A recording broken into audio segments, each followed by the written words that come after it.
Look at this guy. Do you really need an introduction? The legendary Charles Barkley joining me now, part of the family, TNT basketball analyst. Nice to see you. Fresh off a plane. Thank you for coming by. No problem. So talking about Richard Sherman, I'm curious first if so many times we watch the post-game interviews and the guys say, great game, you know, I owe it to my team. Did you, in listening to it, think it was all refreshing, hearing a guy really speak his mind? That doesn't bother me at all. I thought it was in the heat of the moment. I'm really glad. He had said something earlier this week about he's glad he had a microphone on when he went over to shake Michael Crabtree's hand, which changed the whole dynamic of the relationship.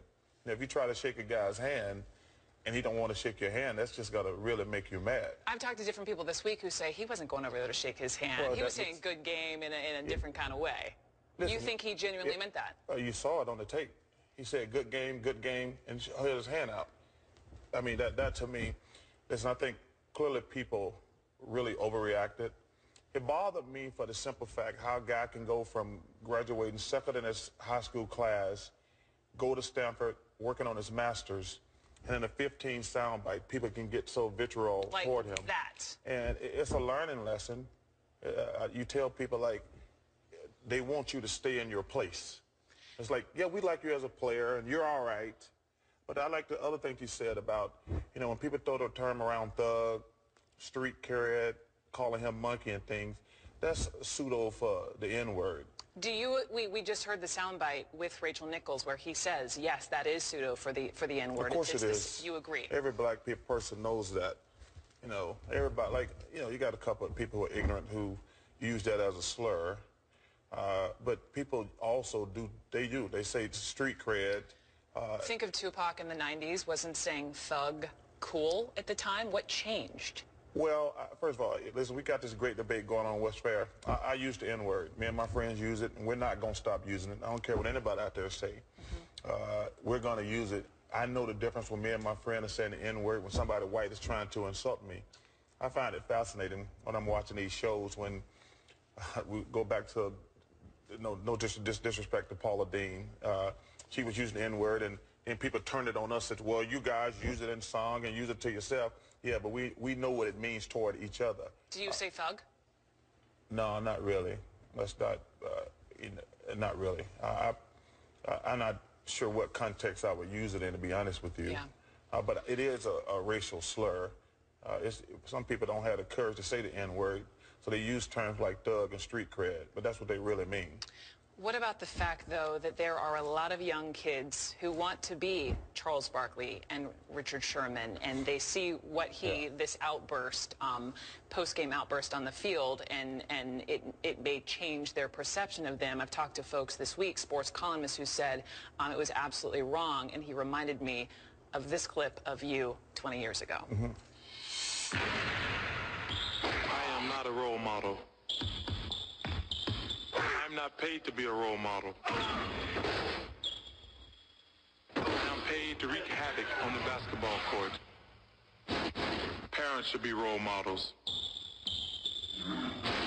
Just because I dunk a basketball doesn't mean I should raise your kids.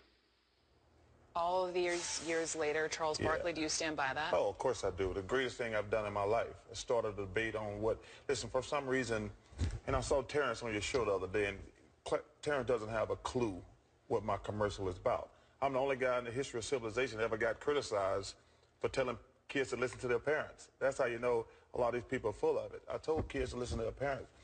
The reason I made the commercial, and I knew it was going to start a debate, and I stick by that. Listen, for some reason, we got these black kids that are brainwashed. You know, society tell us we can only play sports and be rappers. I don't believe that. We can be doctors, lawyers, engineers, teachers, firemen, policemen. Our only role models don't have to be jocks and entertainers. And we've gotten pigeonholed because we, famous black celebrities, make so much money for the system, they pump us up, and then when we screw up, they crucify us. But I want these young black kids to know they don't have to be Jay-Z or Charles Barkley or Richard Sherman. Richard Sherman went to Stanford. He did. They might not even go play in the NFL, but I want all them black kids to be like Richard Sherman. You go to Stanford, I'm not even sure I'm smart enough to drive by Stanford. But that's the reason I made the commercial. I want these young all our role models don't have to be jocks and entertainers. They can be doctors, lawyers, engineers, and things. And that's why I made the commercial. And I saw Terrence say that. Terrence doesn't have a clue. Are we role models? This is Terrence Moore. This yes. is a longtime sports Are we columnist. role models? To a certain degree. But listen, if your kid's half successful as me and Richard Sherman, you should be counting your blessings. I know that I'm successful in any shape, form whatsoever, and so is Richard Sherman. Not because he's a great football player, because he seems like a good kid. Stay with me because I'm not finished with you. Sure. I'd love to talk celebrity culture, temptation. David Stern is out. So I have a question about the NBA and a video you have to see up with celebrity culture. You have lived the ups and downs of celebrity culture. Here this week, the last 24 hours, been inundated with this Justin Bieber news. But I'm just curious, knowing what you know now as a more mature self, what would you tell the Charles Barkley of, say, 22, 23, 24? Well, I think it's different now with the social media? Cell phone cameras, because everything is out there now. Everything is out there. And guys try to break stories all the time on celebrities, and whether they're true or not, it doesn't matter. The thing I would tell any celebrity is everybody's making money on you. You're making money too now, don't get me wrong, but everybody else is making money. And let's take Justin Bieber, for example. When he sells a lot of records, they make money, he makes money. And then when he does something like he did down in Miami, they make money also. Fame is a very interesting thing. It's a really big money maker for everybody. Have you ever hated it? Have I ever hated it? No, because I think the pros outweigh the cons. You know, when you're growing up poor in Alabama and growing up in the project with a single mom and grandmother and two younger brothers, like, I didn't know what it entailed. But, man, my life has been amazing. Even when I screw up, I don't take anything personally. I do no social media because I don't worry about what everybody says. You are not on Twitter. Yeah, I will never do Twitter. I don't do Facebook. I don't do Instagram or any of that stuff. And I'll never do it. Because, number one, I don't feel the need. The thing that has been the most interesting thing about being in the limelight, doesn't matter what you say. Half the people agree with it and half people disagree with it. So you end up fighting all the time. It's like you're a politician. You're a Republican or a Democrat. You can't make everybody happy. And one thing about being in the limelight, it's like being the homecoming queen. All the ugly girls hate you. And people just dislike you for no reason. You don't even have to give them a reason. They hate you because they want to hate you. They hate you because their life suck. Yeah. I mean, it's interesting. When I was in high school, me and my friends, we didn't like the smart kids. We didn't realize it's not their fault they're smart and they're doing well in school. It's our fault for not doing better in school. Were you jealous? We would. You don't even know it's jealous at the time. You don't even know you're jealous. You're not even sure what the word is. You're just like, we don't like them because they're happy and chipper every day. And then now I'm older now. You're like, man, it wasn't their fault. We were not doing good in school, me and my friends. You don't be jealous of other people's accomplishments. And that's the way it is when you're in the limelight. Everybody takes, not everybody, because most of the people are fantastic. People are going to take shots at you. And I choose not to ever look at my computer and what everybody's saying about me. Some of the celebrities are guilty themselves. I mean, you're not on social media, but it's just like they just poof. They give these gifts on the social media platforms, and that's just fodder for everyone talking. Let me switch gears, though, because I want to talk basketball. Okay. We know David Stern, NBA commissioner, is almost finished. Yeah. And I'm curious, would you want the job? No, I don't think I ever want a real job. I'll be 51 in a couple of weeks. I never had a real job.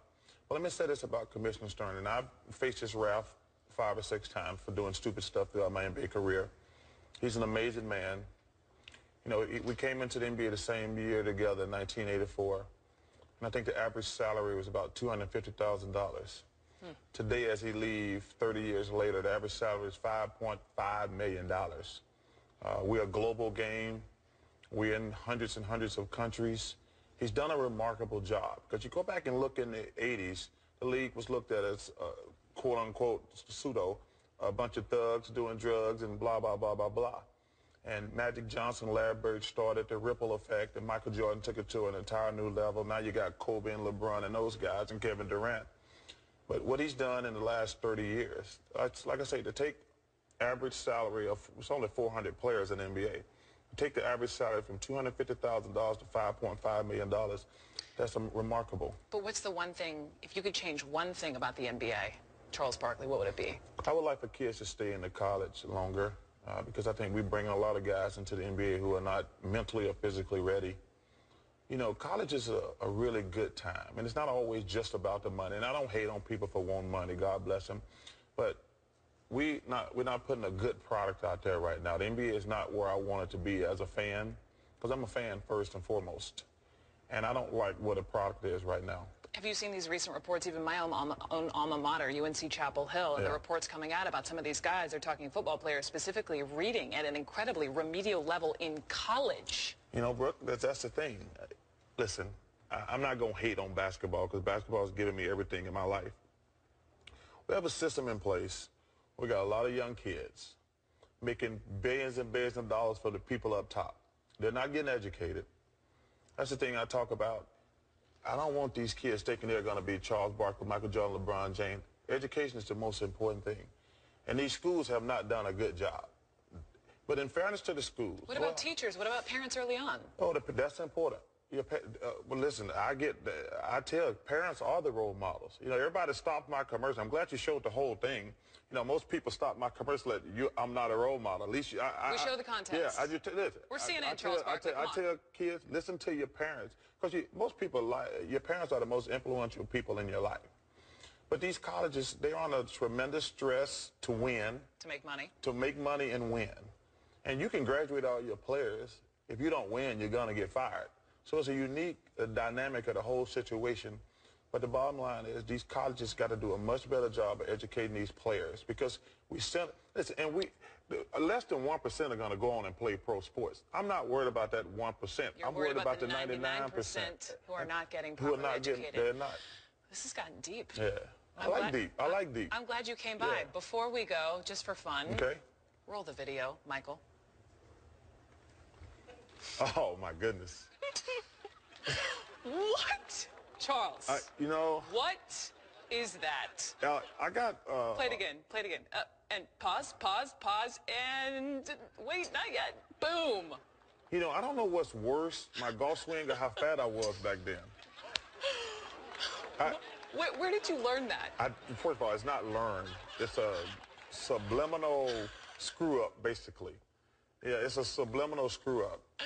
I love playing golf, though. Yeah. You know, this is my form post swing. I'm not great, guys. Show the next picture. This is the biggest divot ever. You like that? Took a chunk out of the grass. Yeah. So listen, as long as you play golf, you know, people know that I play golf and fish a lot, because those are the only two places I can get peace and quiet. Yeah. I love fishing. I love golfing. I don't worry about sucking at golf, to be honest with you. Okay. There are bigger things to worry about in life. Broncos or Seahawks? I haven't decided yet. Yeah. I mean, obviously, I'm going to bet on the game, but I haven't decided yet. You know, Broncos are 2.5. They started out as a 1-point underdog. Now they're a 2.5-point favorite. I'm going to study everything, how everything goes the next week. I haven't made a decision yet. Wait, you're betting on the game. Of course I am. What do you think football's for? How much does Charles Barkley bet? I can't tell you how much I would bet. How many zeros are involved? Well, it's going to be at least a couple zeros. Yeah. I mean, you got to make it worth your while to sit there for 3 hours and watch a full football game. I mean, but I love football. Football and boxing and MMA are my 3 favorite sports, because I think it takes tremendous courage to get out there. I do. I think it takes tremendous courage to do those 3 sports, and they're my favorite sports. Learning so much about you, fishing, golfing, MMA. Charles Barkley. Thank you. Such a pleasure. We should do this weekly. Let's have a date weekly. Oh, come on. Oh, come on, Charles Barkley. Thank you so much. Thanks for having me.